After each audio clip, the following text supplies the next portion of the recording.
Welcome to the Holiness Today podcast. On this episode, I have a conversation with Sam Senica. He and his wife Kristi serve as missionaries on the USA and Canada region. Sam and I talk about his call to missions, his work with the cycle of resurgence, and how he is working to mobilize missionaries across the USA and Canada region. I'm here with Sam Senica. Him and his wife Kristi are missionaries for the USA-Canada region. And that's a pretty new thing to have missionaries for the USA-Canada region, as far as I understand. And a part of that role is you're the regional missions mobilization coordinator. Did I get that all right, Sam? That's correct. Yep, that's correct. Are you the inaugural missionaries? Has there been missionaries before for the USA-Canada region? Share a little bit about that. Yeah, sure. So, on paper, we're the first contracted and assigned to the specific USA Canada region.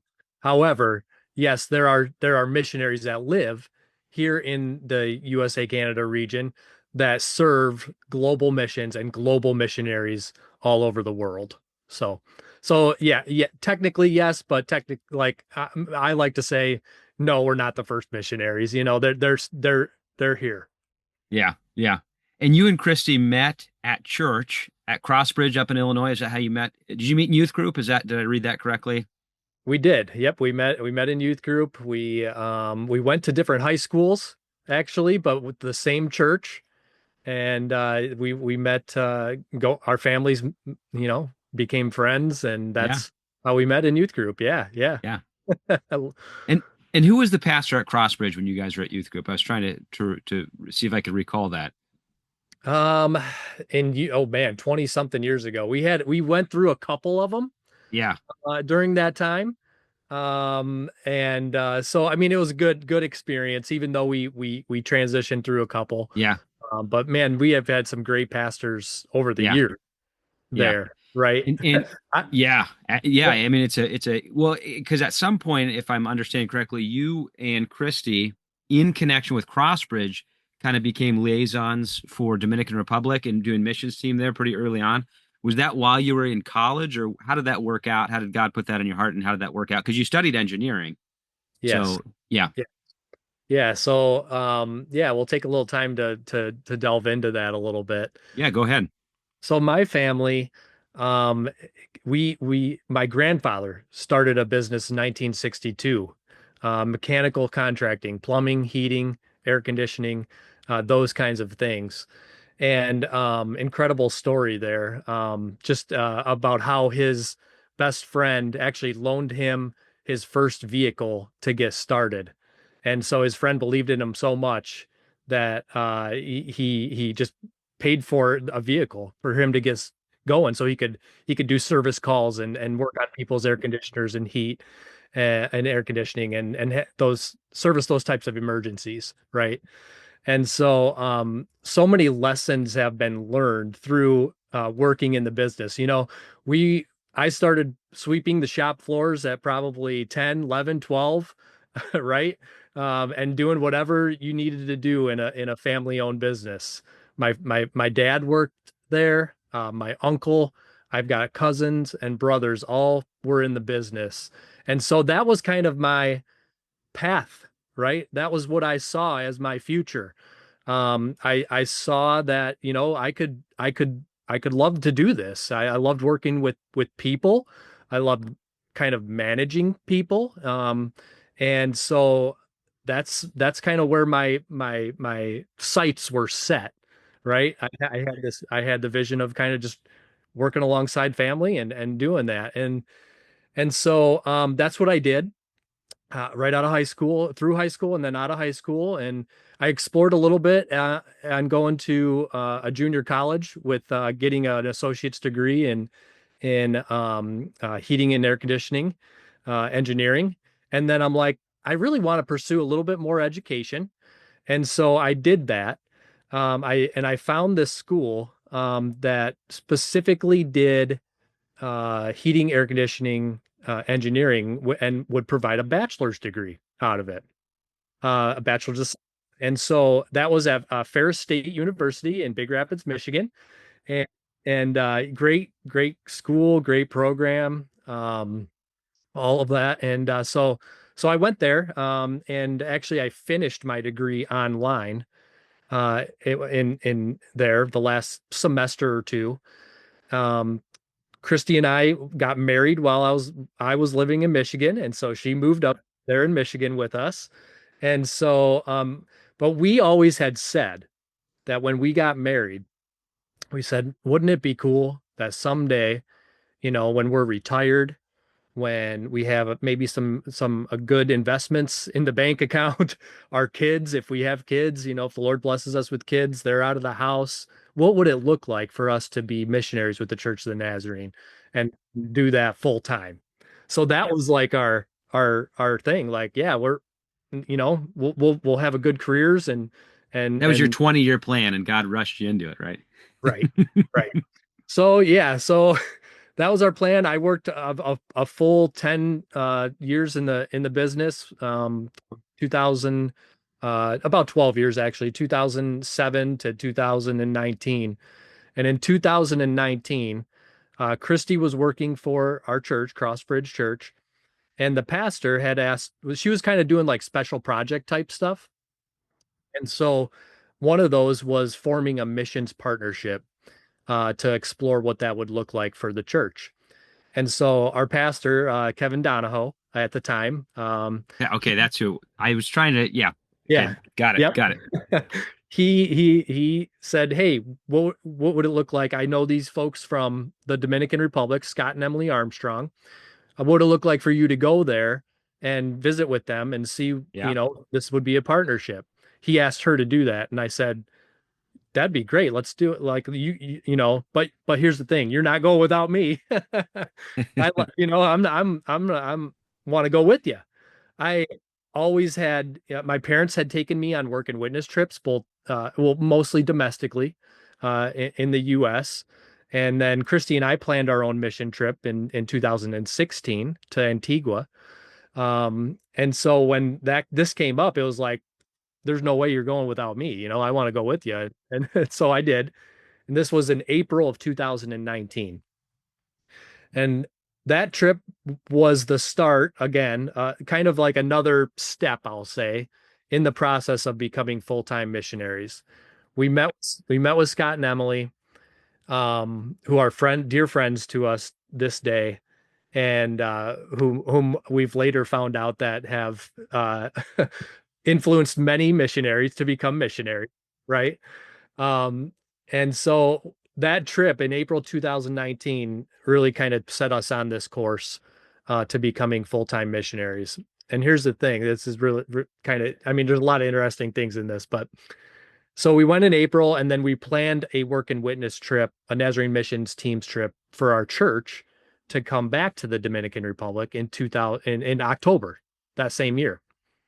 And so from April to October,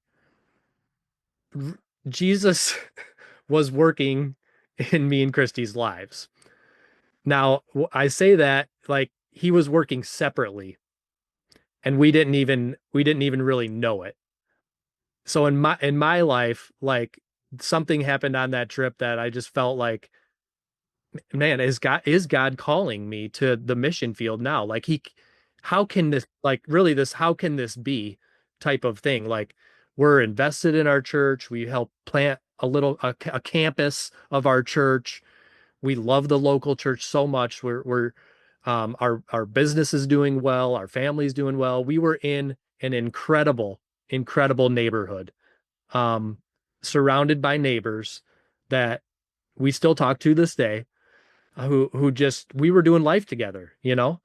And so like I don't, it was hard to kind of put the pieces together. Like I don't understand how I can do this right now. And so from April to October, that's what the Lord worked on in my life. Like he gave me, like, I actually pulled up some of the verses today that yeah, in the Bible app, you can highlight verses and then it Yes, saves, yeah, yeah, and it saves the time, like when it yeah. happened. That's really cool. Yeah. And I was looking at some of the verses that he was putting on my heart and what I was reading. Matthew 10:39. If you cling to your life, you will lose it. But if you give up your life for me, you will find it. That's one verse. Um, Matthew 7. Matthew 7, 7 through 11, keep on asking and you will receive what you ask for. Keep on seeking and you will find. Those types of verses. And then the big verse that really like kind of helped me make the decision of like taking another step into what missions would look like for us and our family. Joshua 1:5. No one will be able to stand against you as long as you live, for I will be with you just as I was with Moses. And that's him, talking to Joshua. And so like these verses and getting into scripture during this time period really just was the key of us being able to make the decision to become full-time missionaries. And so we go on this trip in October. Fast forward now to October. God's working in both of our lives separately, right? Preparing us really. And we're sitting in the guagua, which is what the Dominicans call the passenger vans, guaguas. And we're sitting in the guagua in the back seat, just driving, downtown Santo Domingo. And I look over at Kristi and I say, Kristi, like, what would it look like for us to move here? And like, she just looks back at me and she says, it's about time you've asked me that. I've been thinking She was that thinking all the same things, huh? for the last, however many months that is from Yeah. April to October. I've been thinking about that, and I've just kind of been waiting for you to make that decision. And so that then started the next kind of step, right? We just took that step, we said that out loud to each other, and we pursued next steps. And so that next step for us was going to an Explore event. The Global Missions puts on these events, currently called Explore, which is, hey, I'm sensing a call. What would it look like to go and be with other people sensing this call and see if we're cut out, see if Yeah. we can do this thing, if God really is calling us. And so we walked through an Explore event, held at Nazareth. It just happened to be an hour and a half from us the next month in November. I mean, you can't Providential. it up, right? I mean, that's just how God works. The next month in October or in November, we attended Explore. We went through that couple days, a process of, learning some cross-cultural things and being evaluated and assessed and helping us be developed. And so at the end of that, we were certain that we were going to become missionaries and leave the life that we had known, and whatever God had in store for us, yeah, we would do. And so what not long after you got down there, I would assume would that be in early 2020 if the time frames line up, and then COVID happened. So what was that like Yes. right when you got started? I'm Yeah. sure that was pretty interesting.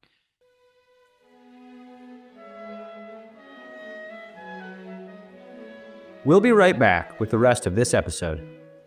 But did you know you can receive credit for listening to Holiness Today podcast?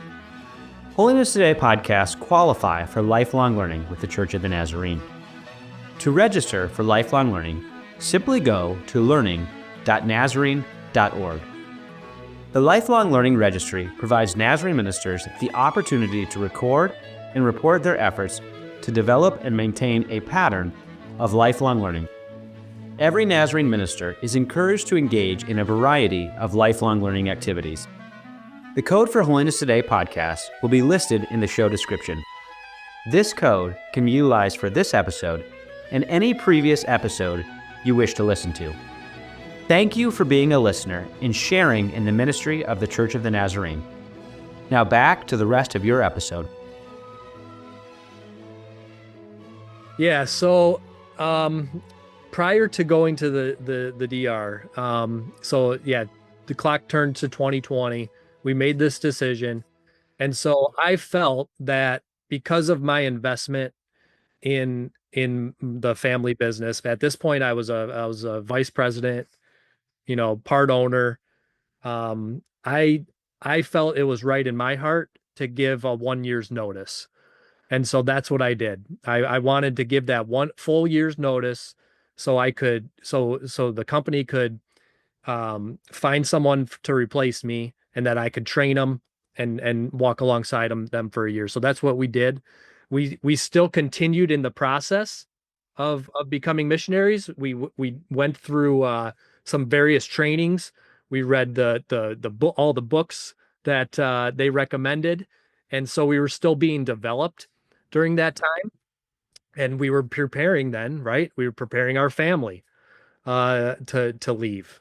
We you know we our friends and family. We were building a support network.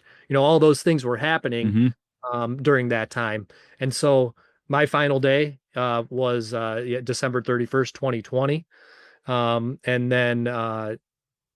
then so we're right. So Yeah. right at that time, Yeah. what happens? COVID-19 hits, right? The pandemic hits. Right. So everything kind of just was up in the air at that point. Like Yeah. I I wasn't going to go back to work, like, but we also didn't have a secure assignment yet because of all the things happening. And so we were in the process of getting our we landed on going to the Dominican Republic, right? Um, but our assignment kind of changed still. Instead of coming alongside and working with Scott and Emily Armstrong in missions mobilization, they were responsible for mobilization in the Mesoamerica region. We ended up becoming the Nazarene missions teams coordinators for the Dominican Republic, and so we finally got our visas. It was right during COVID. We got our visas, I think, late April, 2021, and we flew out May 15th, 2021, and arrived in the Dominican Republic right during the middle of COVID, and that brought its own challenges. I mean, of course, but it was we were doing it. We were doing it. So Yeah. how long after you got there, did it take to gather in person? I mean, what was that? Was there a time period? You got there in May 2021. Was it a few months or into that summer that you were starting to do gatherings again, or were they already gathering at that point in time? Yeah, so it looked different kind of wherever you went. Gatherings Yeah. changed. I think that was happening in the US too. Like it just was Yeah, this for up and sure. down. Hey, meeting together, not meeting together. And that happened in the DR too. The government put on certain regulations, masks and the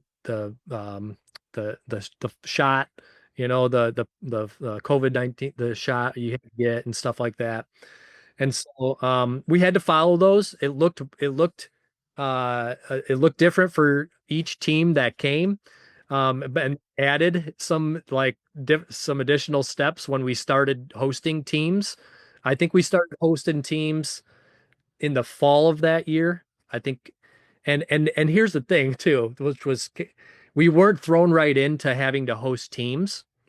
So that allowed us to travel throughout the island and still meet with and see all of the different churches, all the different district superintendents. We got to spend a day or to 2 days each with the district superintendents. They showed us their churches, they showed us their various projects going on. And we just got to have community together, which it set the foundation and the relationship, like the growing in that relationship with the district superintendents. And I don't know if we would have gotten that in any other way, without having that time period. And so, man, and I'm incredible district superintendents in the DR. Like, man, they are some of the most hardest workers I have ever met. Yeah, yes. So did you get to use your engineering background on the mission field? Did you jump Yeah, in and help out different areas, things like that? Yeah, so I mean project management, estimating, Yeah. were my like main roles with the family business, right? And we're dealing with construction all the time. So that fit. right? Like it was just an easy kind of transition. Now, you, we had a great team in the Dominican Republic. We had a gentleman who was like our construction foreman, who was on the work and witness team. Like he was a staff member of the work and witness team, and so he kind of more or less ran the projects. I would ask questions and keep things, keep them going, right? And so he was really the I don't know, the whole operation of the thing. Honestly, the local Dominicans really took charge, and I had the easy job, honestly, of coordinating the teams coming and getting everybody safe and secure and planned out. So uh, really good stuff, man. It was a I'm telling you, there was very, very special time in our lives. How we got to serve in the Dominican Republic. And then about little over 2 years after that, you're Yeah. called to be a missionary in USA, Canada. How did that happen? How did that work Yeah. out? Yeah. So we ended up having our fifth child in the Dominican Republic. Um, and so that was a great experience too.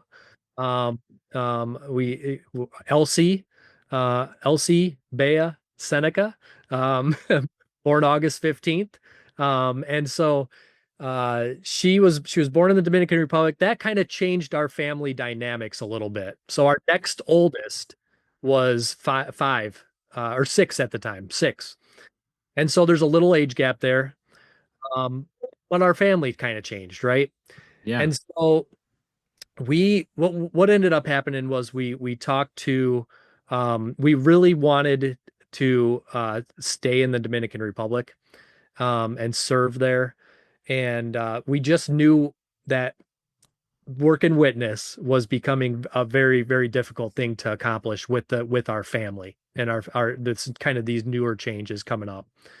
And so we sought out to see if we could do another assignment, and that was actually working with Scott and Emily, and we were approved to do that.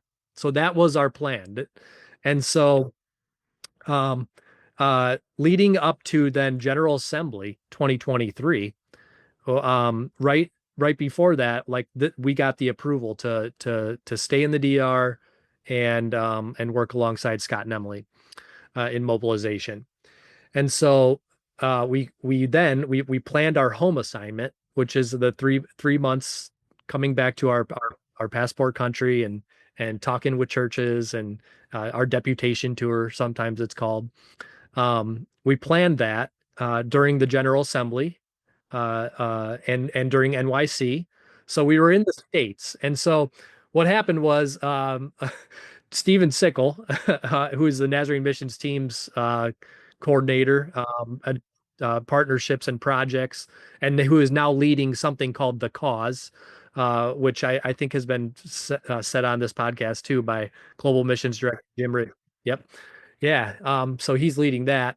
He introduced us to the director of strategy in the USA Canada region. He said, "Hey, you need to meet this guy. Like some really cool things are happening on the USA Canada region. And maybe, you and Kristi might want to consider like seeing what it's all about." And so we're like, yeah, we'll meet with them. We weren't Yeah. like, Yeah. we weren't kind of like having any really expectations. So we did meet with him. We met with him and Dr. Reeder. And so they told us about the USA Canada strategy, right? The cycle of resurgence, blessing our community, mobilizing Nazarenes in unity, bringing people to Jesus, becoming Christ-like disciples, these things. And they met with us and they asked us, "Hey, what would it look like for you to move back to the US and help us resource churches in blessing our community, getting our church resourcing our churches on serving in their communities, getting outside the four walls of their communities." And so we were like, kind of hesitant, like not really interested, honest. Like that's what it Right. was our Right. first initial reaction. Like we love what we're doing in the Dominican Republic. We want to serve there. And so, but I mean, people listening to this podcast know uh, God, how God moves and how God speaks and changes our minds and puts things in front of us and goes before us, right? And so that's exactly kind of what happened here. And we met with them. They emailed us some information, and explaining what blessing our community was and what our role might look like. And we were like, we think this might be for us. Let's talk to them one more time. And so we talked to them again, and they offered us the assignment at the end of that Zoom meeting we had.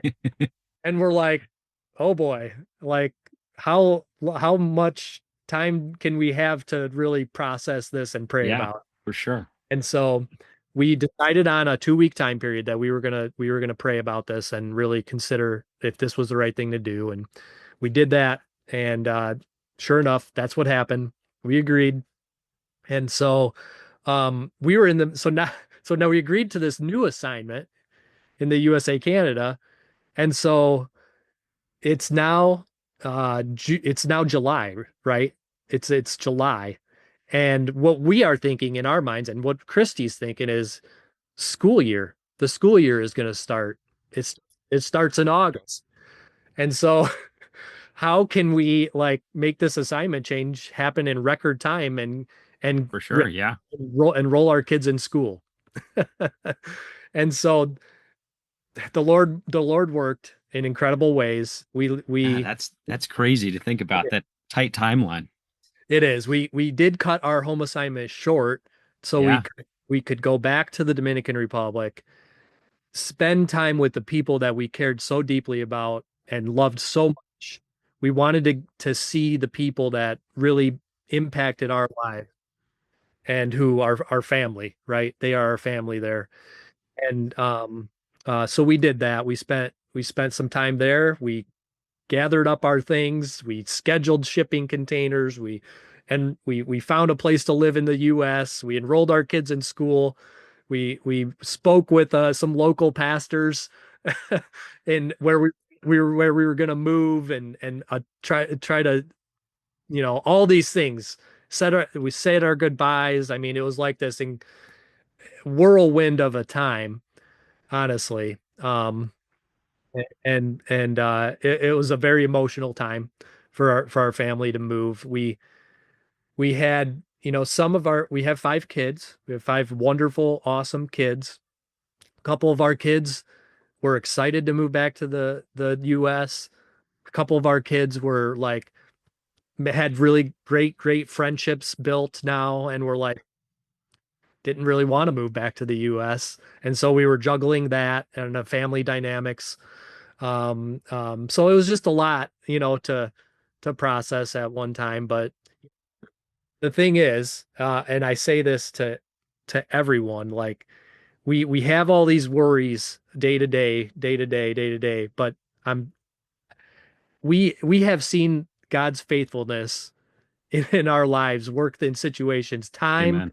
after time after time after time. And we if we place that worries before Jesus's feet, he is faithful and he will continue to be faithful to us. And we have seen that time after time in our family with the moves and with the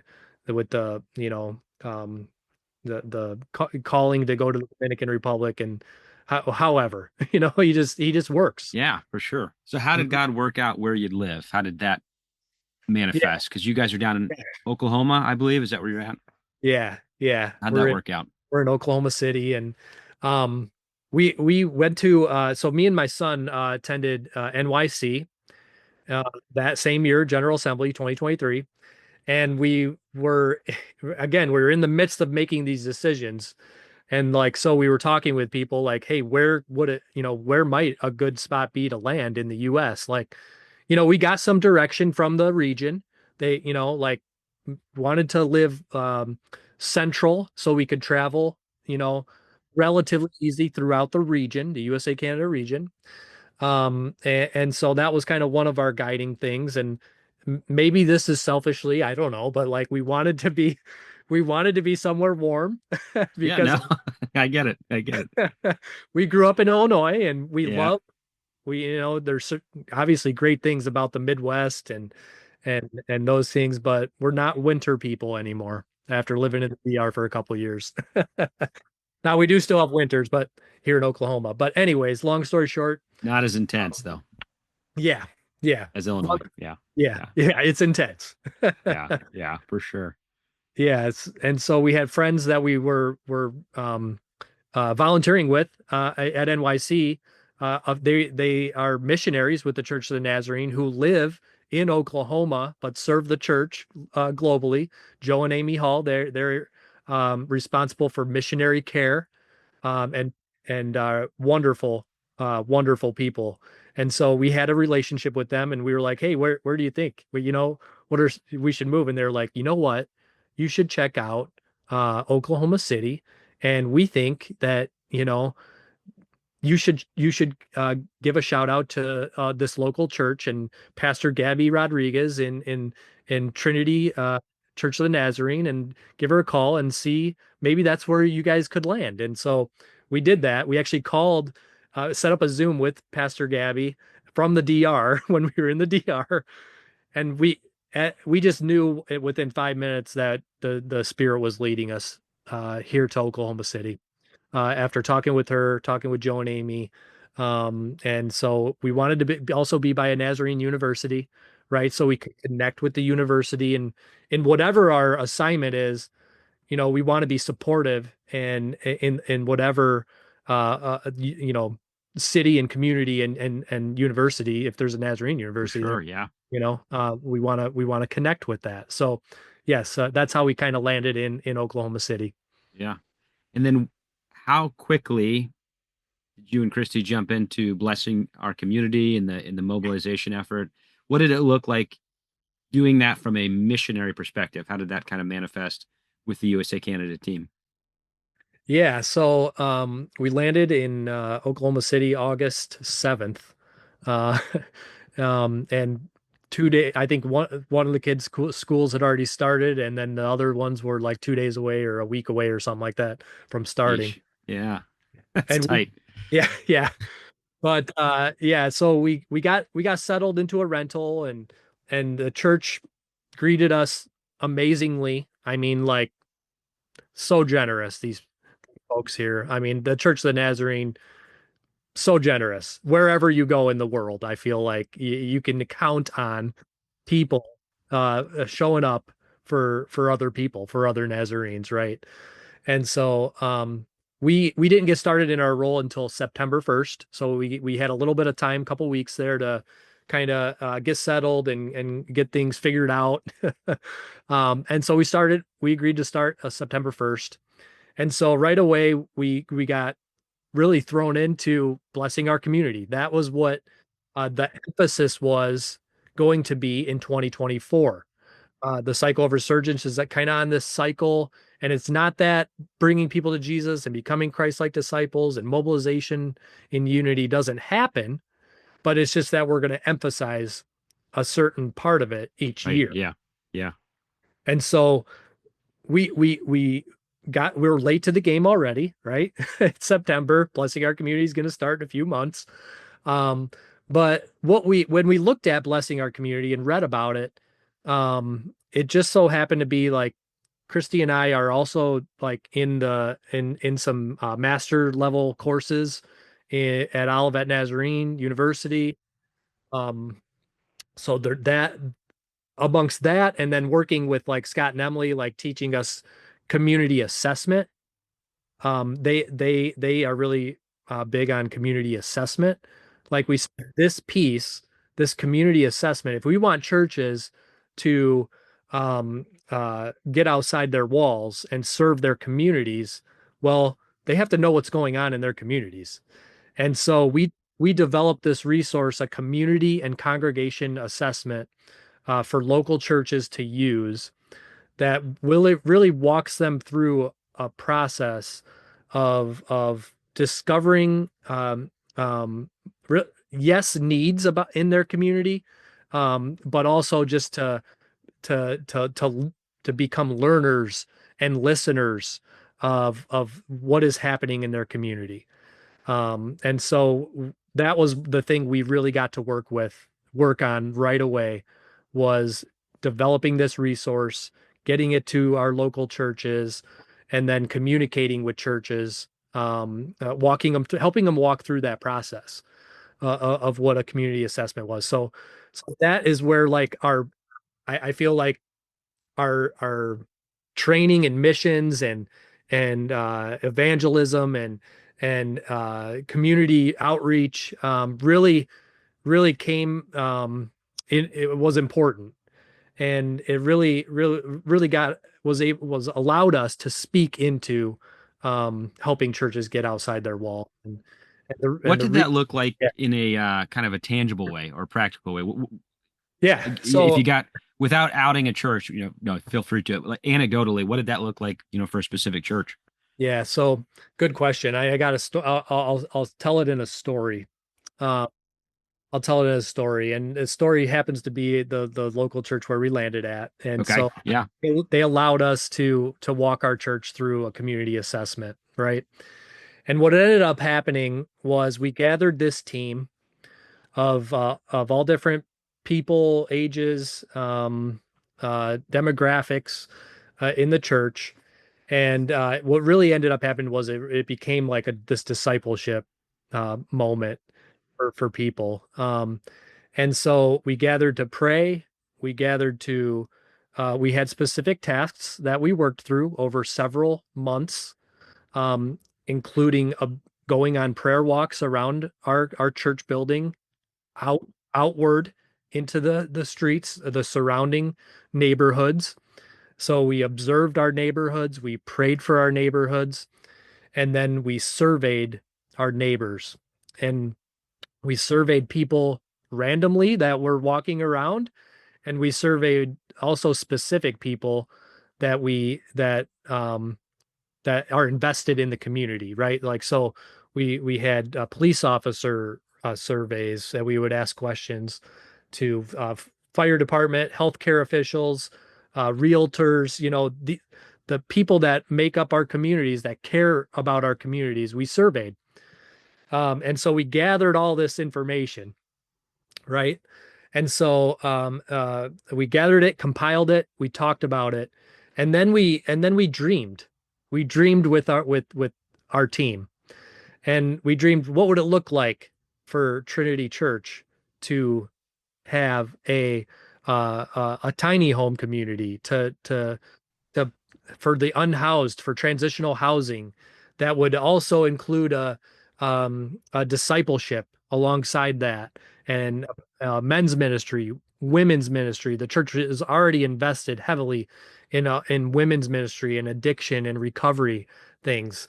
So what would it look like to expand that? And um, all these various dreams like that we had big dreams, and I think that's important for churches to do. Okay. Now, what ended up happening through this was, um, um, so we met with this team and we decided, hey, we come out with possibility statements. Like, what are some actual concrete things that we can tangibly do as next steps in blessing our community? And so what ended up happening was there were garden boxes on the church property. And so we restored the garden boxes. Now, that may seem really small, like a small thing to do, right? Hey, we're gonna plant gardens and see, but I'm gonna. This story is still playing out. But what has happened since doing that is the church has an after school program with kids, about 40 something preschool, kindergarten, and first grade kids. Um, and so they got to plant the seeds in the garden. They got to hear a gospel message while planting those seeds. They've got to see the garden grow, and we're able to harvest.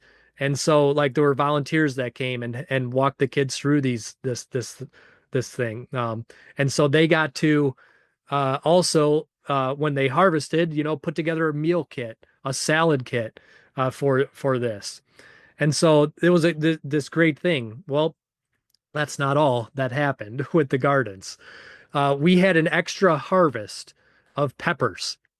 for the harvest. So one of the Southern Nazarene University interns that works at the church was like, "Hey, I'm going to walk these extra peppers over to the apartment complex next door." The church for years has been connecting and building bridges to this 150 unit apartment complex next door to the church. And so Greg walks over to the church, the apartment complex, and gives them the peppers. And amongst that conversation, they're thankful, and they're they're like, "Hey, we would really like to partner more with your church. Like, we saw these gardens that you're doing here. Like, what would it look like for you to do some gardens here in the middle of the apartment complex?" And Greg was like, "Absolutely, let's do it." Yeah, that's great. Yeah. Like, let's do this. So today, as it stands, that garden is there's a community garden being developed. There was one harvest there already. And it's a place where not only people can come and get fresh vegetables, which is a huge need in this location because we are in a food desert.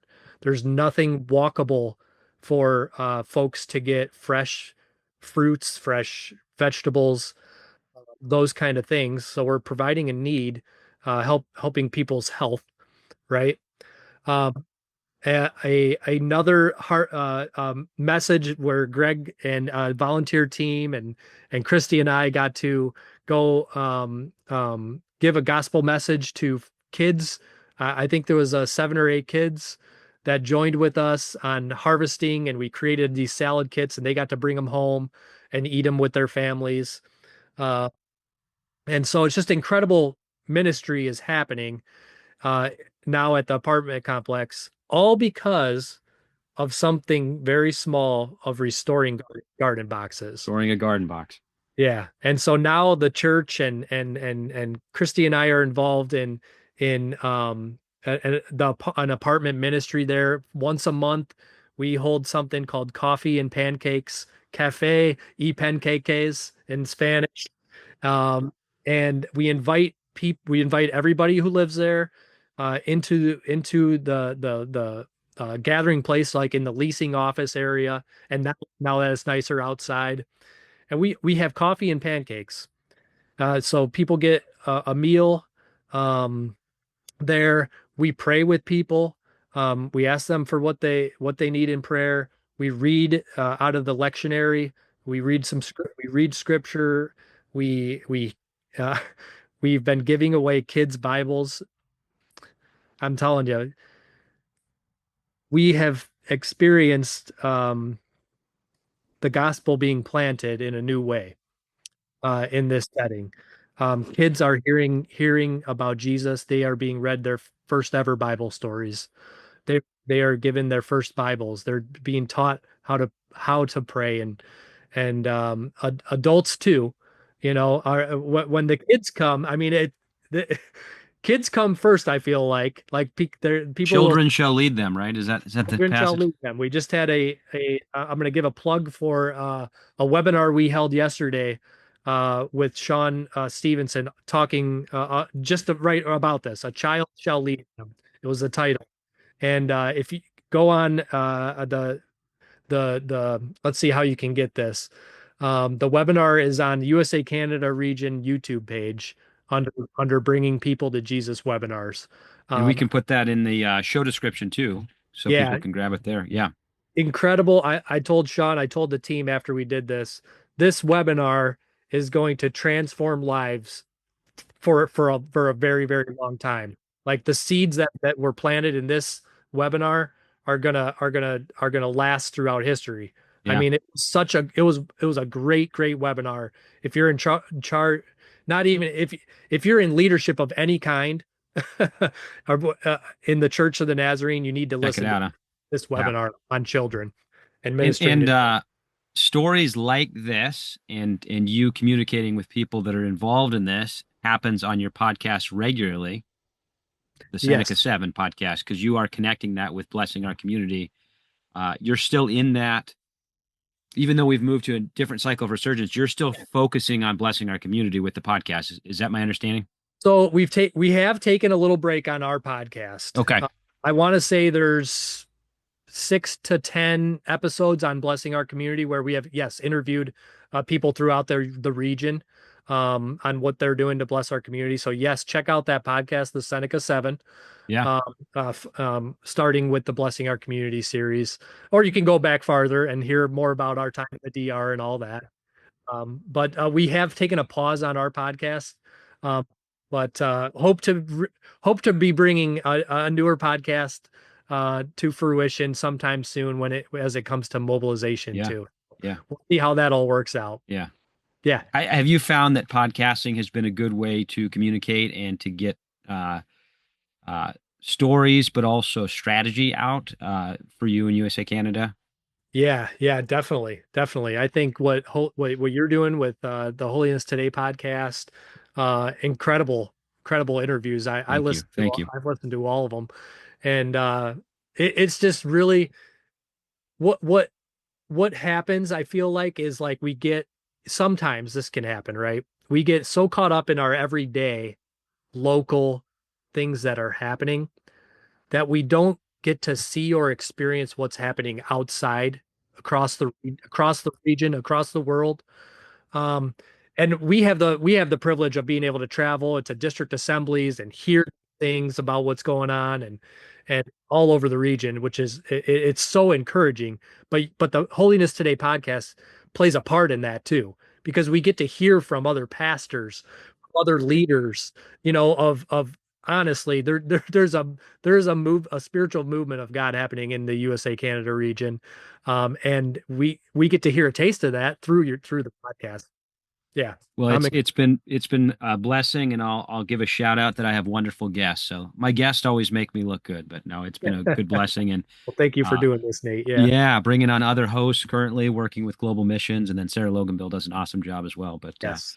yeah, it's Yes. been a fun way and surprising at how many people. Well, I get my information that way, but surprising at how easy it's been to get information out that way. It's been a good Right. medium for us. So. Yeah, for sure. So I'm going to transition into Yeah. what you're doing now. And now, is this a working mission statement? We seek to discover, develop, deploy, and sustain short, midterm, long-term, and volunteer missionaries in their journey. That's what you're working on now for missions mobilization for the region. That's relatively new as a few months ago. Is that my understanding that you've moved fully into that role? So what's It that is. look like for you right now at this slice of life? Yeah. So good question. And so yes, we're still involved in the cycle of resurgence and promoting that and resourcing that and helping come alongside the region and all of those things and communicating that as well. But at the same time now, Kristi and I are moving into missions mobilization for the USA Canada region. And so the Church of the Nazarene, is made up of five other regions, and each region has this position, this missionary position. So each region is discovering, developing, deploying people for missions, to become missionaries. And so USA Canada region has had these folks. There's a team in place doing this. They are just also overseeing the whole world Yeah, at the yeah, same time. And so as conversations have progressed and we've been talking with global missions and the regional leadership here in USA Canada has identified that, hey, we need folks who are specifically doing this for USA Canada as well. And so we have transitioned to coming alongside the current mobilization team. Wonderful team. We're learning from them, and we now get to serve alongside them, and and also dream a little bit about what it looks like to mobilize here in the USA Canada region. And so, what does that mean? Okay, so yes, our role is discovering people. Okay, so one way of that we've identified in discovering people is we need to make people better aware that that we're a mission field. USA Canada region is a mission field. And so there are unreached people groups here. There are places where the gospel is not present or very weak where missionary activity can take place to bring the gospel, to come alongside, and do that. And so one of the things as we've taken kind of come into this role that we've identified as a kind of a gap is, hey, we have awesome opportunities to serve and work and witness, and these shorter term mission trips. We have opportunities to serve in the world long term, but we really don't have anything in between. And so how do we these are the types of questions. How do we develop people in their call to missions, or leaders in the church, when we don't have the opportunities for them to discover, develop that call? And so we are currently, I just submitted a couple more today, creating opportunities, these short to midterm, 2 years and less, to be a volunteer missionary in the USA Canada region. We're developing these opportunities out. So uh, under the umbrella of kind of the cause for the king, the cause for the kingdom, this global missions new initiative, where we're raising up the next generation of missionaries and leaders to go serve in the church. And so yeah, we're creating these opportunities. I'll give a one that's like a couple that are like coming out are there. One is called Advance. We're calling it Advance, which is a 9-month opportunity to serve in a community that in the USA Canada region. We've got them identified, and they're being approved for 2026, starting in 2026. So I don't know, maybe there's someone listening to this episode and being like, maybe now is this time to reach out to Sam and Kristi and the global missions team, and at the regional team, and be like, hey, what does this look like? What does this opportunity look like? So yeah, we're developing out these various opportunities. One is called 9 month. It's advanced, called 9 month, where you'll be deployed to really work alongside um, already great Nazarene ministries that are happening in the USA Canada. Like we're not reinventing the wheel here. Honestly, we're coming alongside what God is already doing, what already He's working in and moving, and plugging people in to discover, to explore their call, to be developed. We're committed to the development process. Like, this isn't just sign up for this 9 month missionary opportunity and say, hey, we'll see you in 9 months. No, we're gonna walk alongside you. We're gonna train and develop you during those 9 months. And by the end of those 9 months, you know what? Maybe we'll debrief, we'll talk. Maybe you want to serve another 9 months, or maybe you want to go on to, no, I want to serve long term. What opportunities can I serve long term? And we'll have those opportunities, and we'll be able to journey with you, journey with people in that process. And so we are just like, I can't even tell you, like, I feel like every Zoom meeting we have, or phone call that we have in the last 2 to 3 months, and when it comes to this mobilization in the USA Canada, is like, this is what we hear from people. Statements like, I have been praying for this to happen for years, or something like literally people are being brought to tears uh, on hearing that we want to partner with and mobilize people for missions. And so it's not anything Kristi and I we're just like such a small piece of the puzzle, but like it's so interesting to hear as we meet with people, how God has gone before us in all of this. It's like His name, His hands, they're like all over it. They're all over it. I mean, and it's hard to explain, but it's like we're just gonna keep taking that next step, and helping people create. We're going to create these opportunities and helping people provide those opportunities, and we're going to let God do the speaking in their lives, right? And so out of these, some people might be like, I'm called to long-term missions. Out of another possibility is I'm not called to serve long-term missions, but you have given me the training and that I can use in a local ministry setting. And now I feel like I can serve my local church, or I can be on track to become locally licensed or district licensed and do ministry in this way. So we're not about like, oh, you have to become a missionary after completing these 9 months. That's not our. I mean, we want to see that happen. No, don't get me wrong, but we we we are it's all about advancing the kingdom. And so we're all part of the body, and we all are secure or doing different things, right? We're all called to do different things. And we just want to walk alongside people in that process. So keep on the lookout for these opportunities. We're going to have more. We're going to have 3-month summer internships for college folks. We're partnering with universities in very, very awesome ways coming up.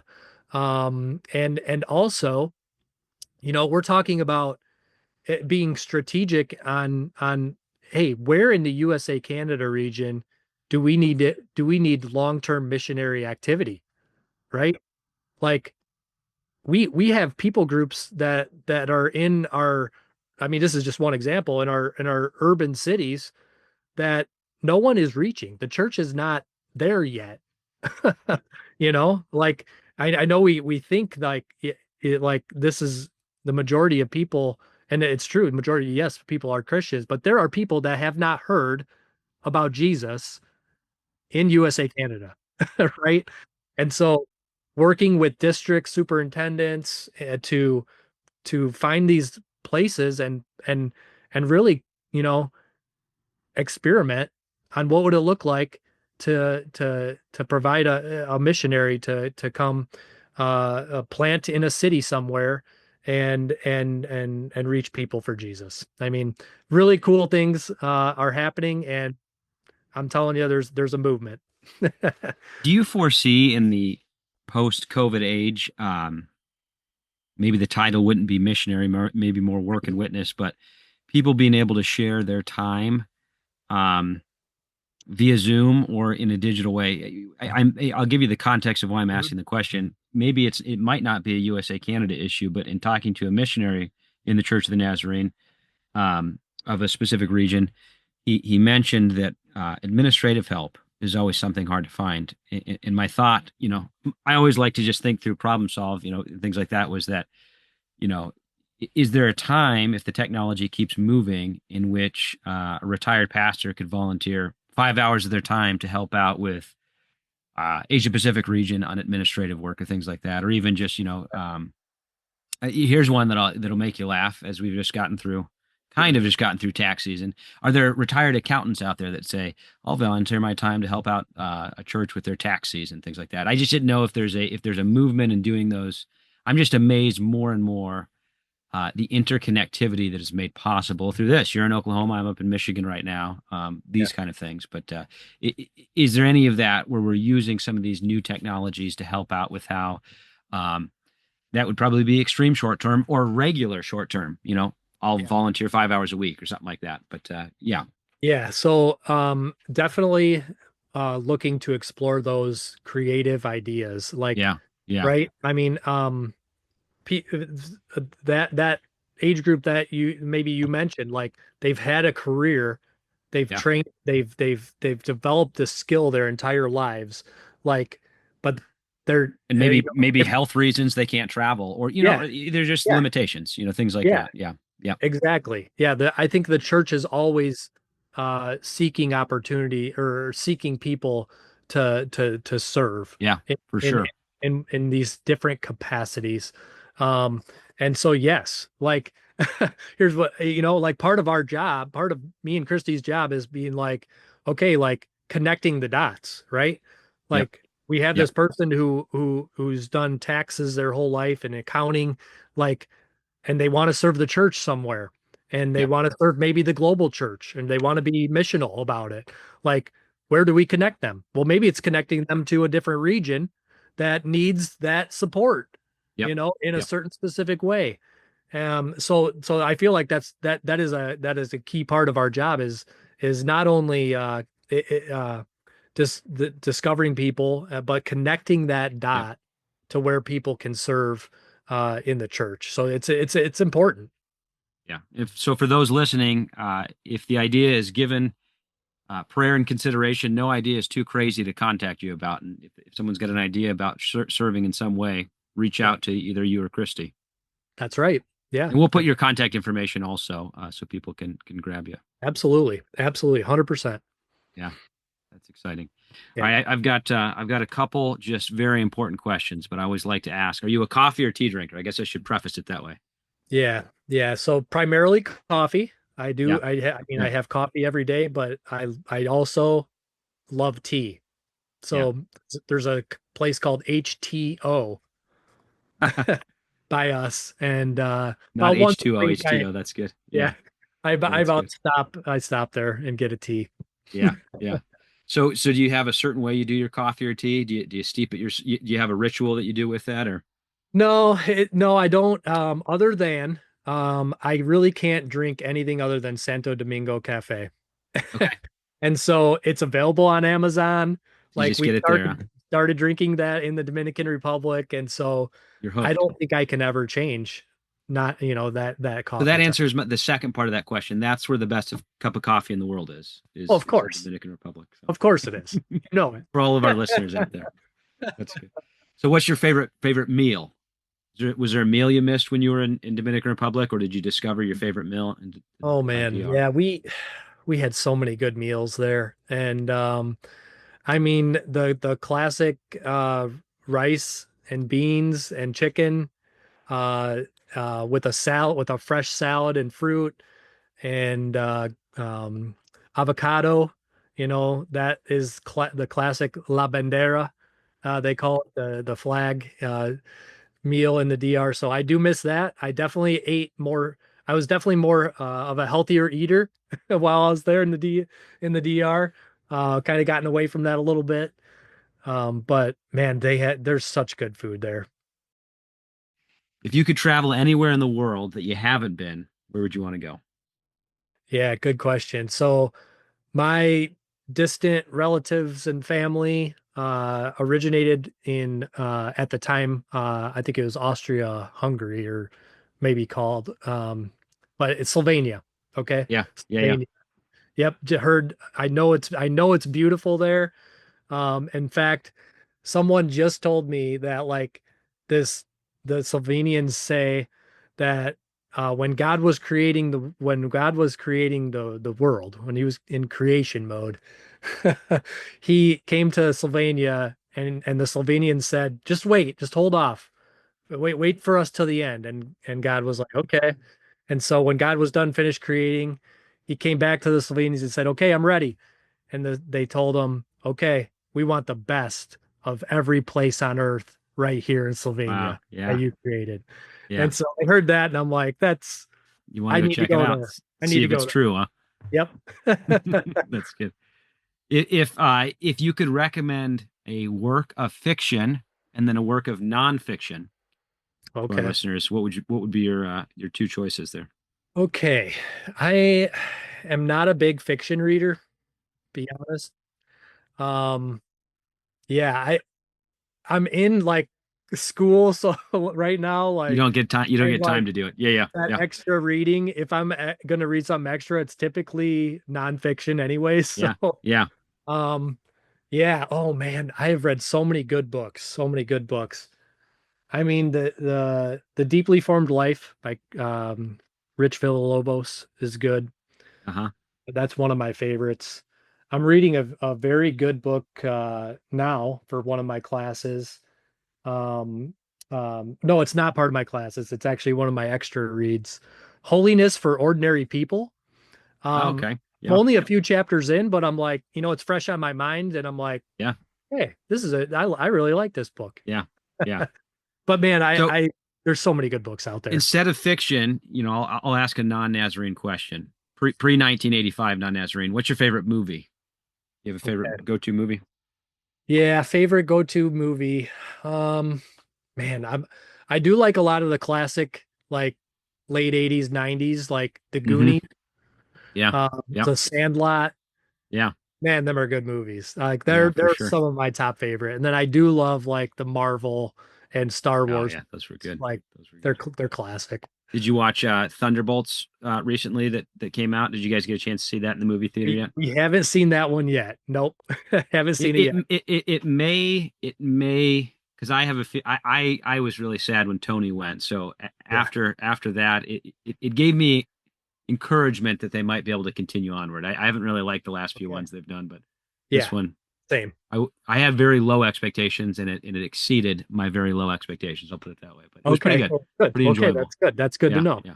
I took my parents to it who know nothing about Marvel and they enjoyed it. So I thought that's always a good litmus test. If someone That doesn't know is. anything about Marvel can enjoy it, then they did a good That's job. awesome.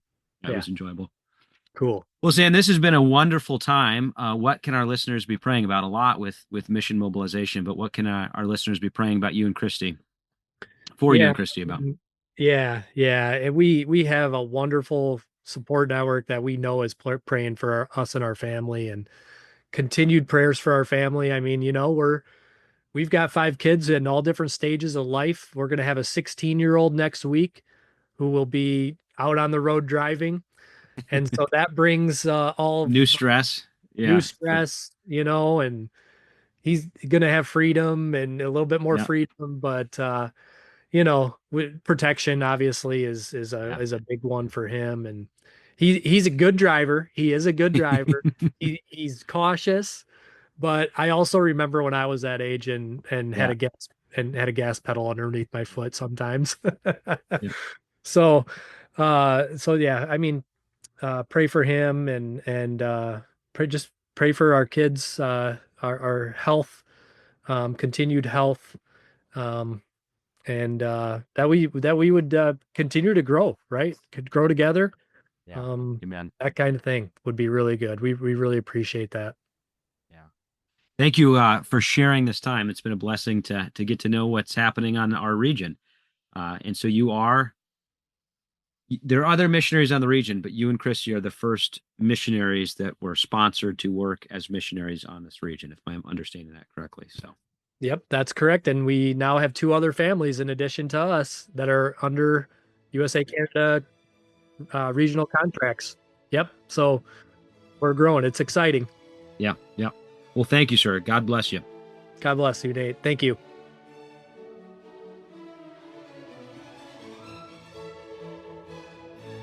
Thank you for listening to the Holiness Today podcast. If you enjoyed this production and wish to hear more, visit holinesstoday.org/podcast or find us on Spotify, Apple, and Google Podcasts.